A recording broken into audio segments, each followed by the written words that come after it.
I mentioned it for a specific reason. Yeah. When it comes to building, Yeah. and when it comes to technology and advancement, we all know they are kind of ahead of us. Yeah. What are they do? What are the new things they're doing in South Africa that you think Ghana can imitate or emulate? Yeah. Okay. So thank you very much, and good morning to the listeners. And let me also thank Multimedia for this opportunity to be part of this program for the past 3 or 4 years, because I will say that multimedia maybe is the face of housing in Ghana. You know, perhaps more than some designated agencies should be doing in creating what we call housing stress awareness for the people and housing ownership. You know, because you know that our system is more or less dominated by the informal activities, where if you want such information, even though real estate companies might exist, it's difficult for many people to track where they are. And I'm sure that if it wasn't for what we have been doing through the assistance of the Republic Bank and others, maybe many people will still be struggling when it comes to housing. You know, so I think the public will have to appreciate that. You know, when you travel to some of these countries and you come back to Ghana, you ask yourself so many questions. You know, you were talking specifically about the burdens.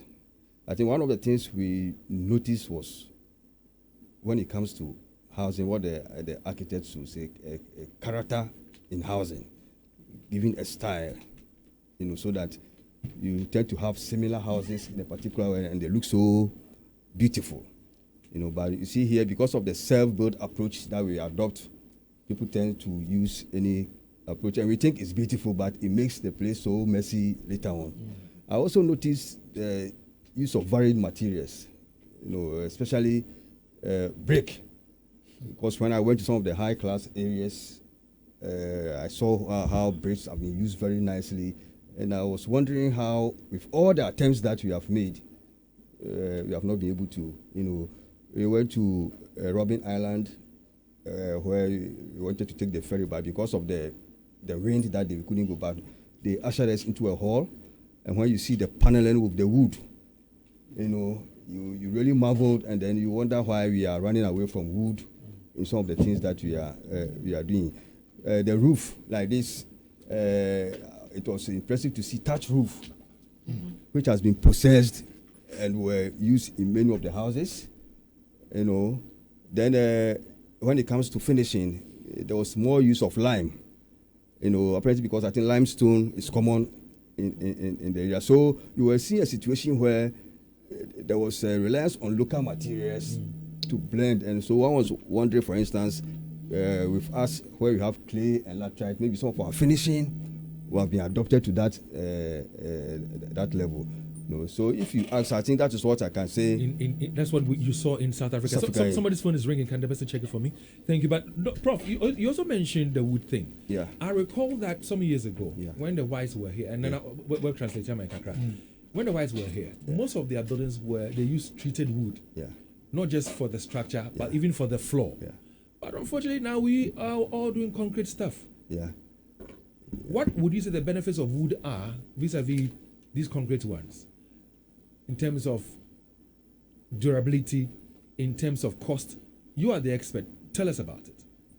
Well, I would say when it comes to wood, the advantage in it is the lightweight, which you benefit from in terms of the weight that you put on the structure. And I mean, as for other things relating, I think one of the things that has inhibited its use is normally people look at the fire incident. You know, but even that one, depending on the section of the wood that is used and the treatment, well, what I worry about is that as people in academia, often we don't want to go back to things which are common knowledge.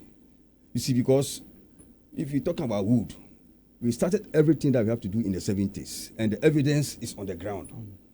When you come to our center now, even on the campus, there's a 2-story structure made in wood since the 1970s. It's still standing? Still standing. Wow.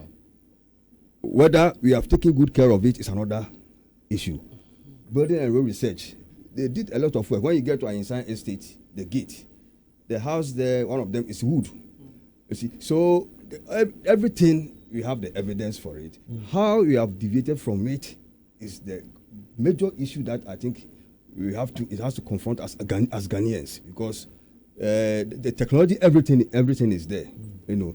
So now the other thing maybe which might come is the issue of economies of scale, because when you don't have economies of scale, then the prices tends to increase.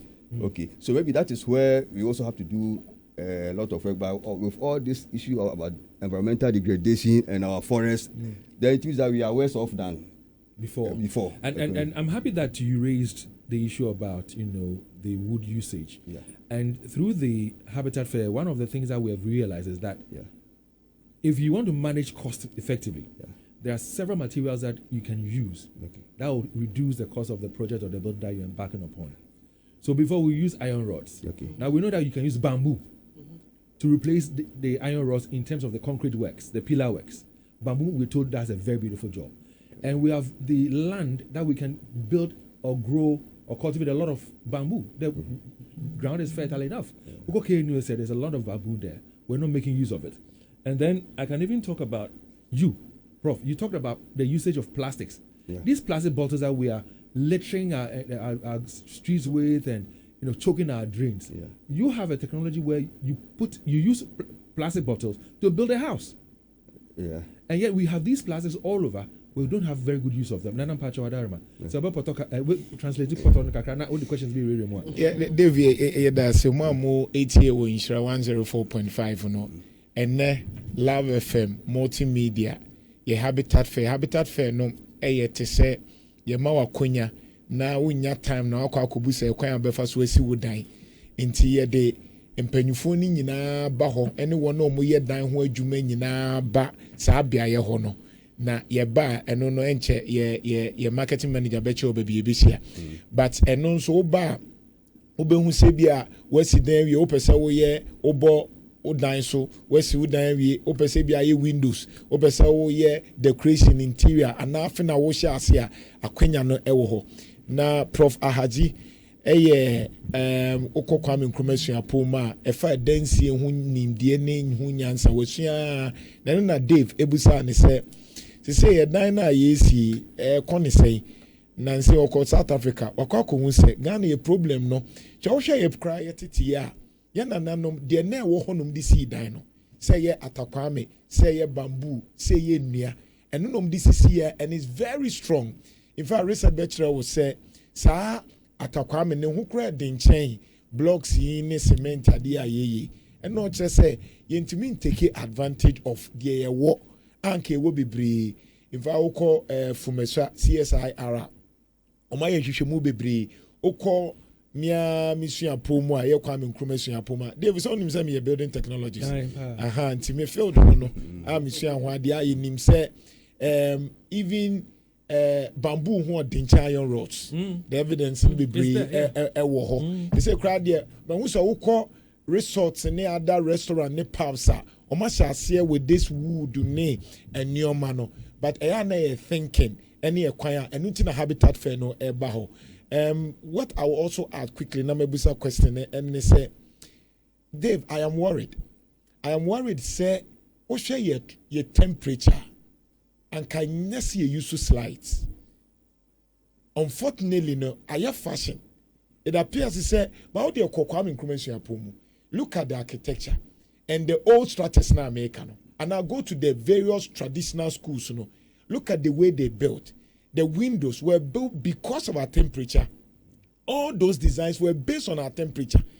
And then minim say siatra na bro for sema na say Prof can common knowledge.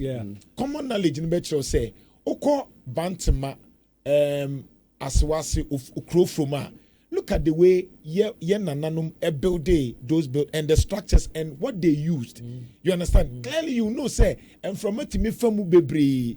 And no, yes, I bought cabebre because you must slice, you hear the air conditioning, Yasaki can your money in album. I'm sure, say Prof from Warhay, any Habitat Fair neighbor, no, a bit me and ya quenya, but Prof, Nami Pesemi Busa based on this, no, then Bibi Nasasana, because that's not what you taught us in school.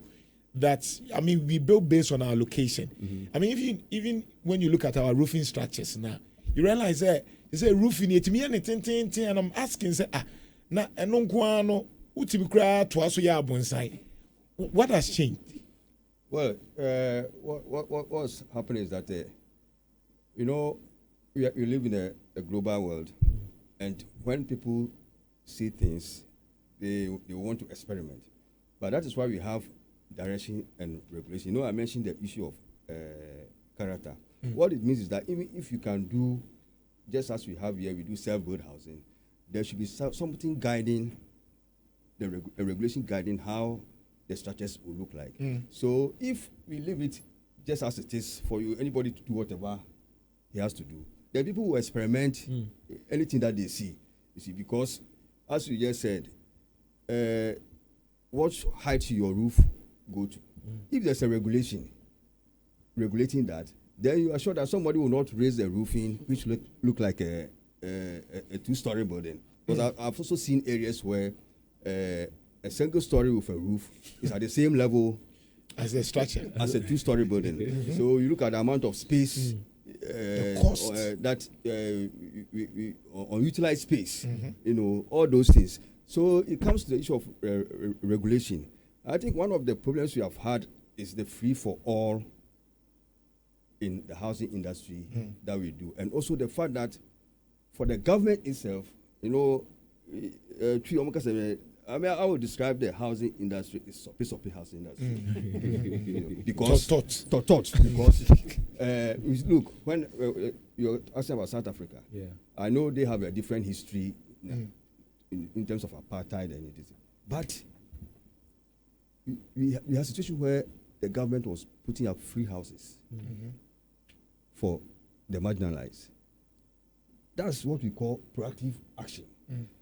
We went through areas where they had slums, all right, but the slums, have been fenced to protect the dignity of what? The people. But here, you see the government rather going into slums to evict people and demolish without any plan. Yeah, and even when you say they're putting up the affordable housing, yes, it's not affordable, and it's still the same politicians, yes, who benefit or enjoy them. The reason why I use the soppy is that issue of government to go and commission 200 houses, 100 houses. You take 20 years to build 1,500 houses.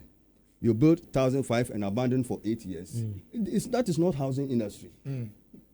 So we should not actually be encouraging that. I agree with you. And another thing, based on the question that Jantua asked, Nana Jantua asked, it has to do with the fact that when we want to build, we don't engage with experts. Listen, even the plan, whether you engage the service of a plan, an architect, or somebody who is into planning, we don't do that. Oh, me hunana Jantua da na me fe ha into me twa picture. Mesin crowd but sebe ono na dwinko. Ye shedan share no nimde ni yi. Me hundan me we on out na roofing na me for na design na me for picture ni. So we are not engaging experts. We just do things the way we think is suitable. See, David, that's why everything's about problem solving. There are people in the system who will see the experts. But we have many more people in the system who don't have the means to engage them. So how do you solve the problem? It is government who should come in and define a strategy as to how those people can reach what? The experts. But meaning that government-sponsored experts at a lower cost. At a lower cost. There must be something on the ground. You see, government cannot just be staying aloof. And allow anything just to happen. Just to happen. Because we already know that the people who need houses are more far than those who have the means. Sure. Yes. So what is the strategy? Dan, and we'll be talking more, Prof. We'll be talking more between now and the 27th of November. But Dan Mohenu, let me come back.